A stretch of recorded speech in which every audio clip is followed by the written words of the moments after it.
Hi everyone, I'm Kat, co-founder at Voltera, and today I'm going to be showing you how to make a double-sided circuit board with the V-One.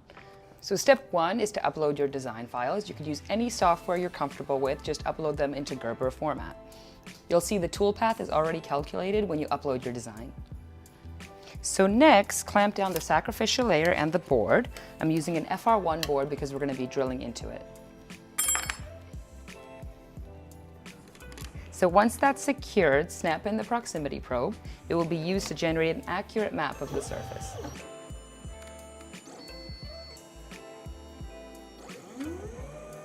So once that's done, go ahead, snap in the drill head and fire it up. Now the board has been mapped in XYZ space, so the drill knows exactly where to go. If you're going to be using different hole sizes, the software will prompt you to change the drill bit after the current hole size.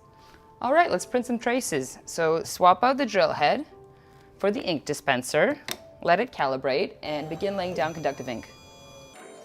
If you find a mistake on the board, you could easily reprint it using selective printing. This is a great feature for design modification and rework.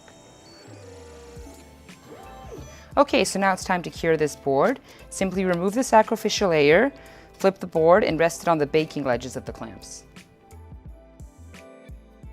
Curing takes about 40 minutes, and you're going to want to let it cool down after, so I'm going to go grab a snack, and I'll be right back.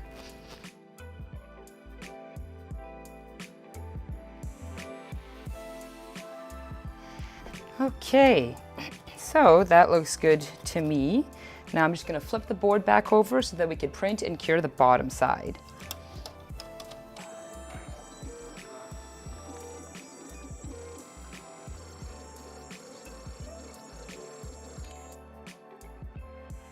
Okay, so our traces are printed and cured onto both sides. Now I'm just going to go pop in some rivets and use the riveting tool to secure them into place.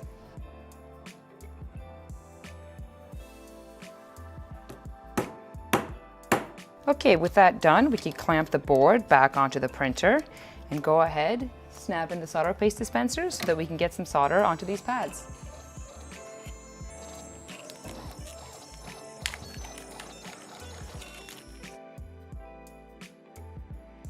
And with that done, I'm just going to pop some components onto here and watch them reflow directly onto the heated bed.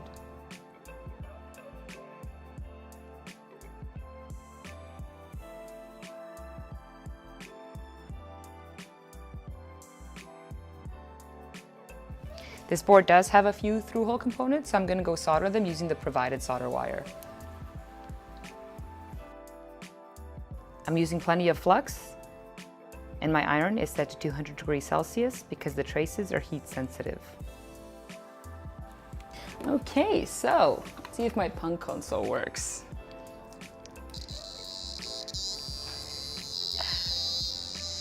Okay, so this is an example of a very simple circuit. Thank you all so much for watching. We can't wait to see what you create with your V-One.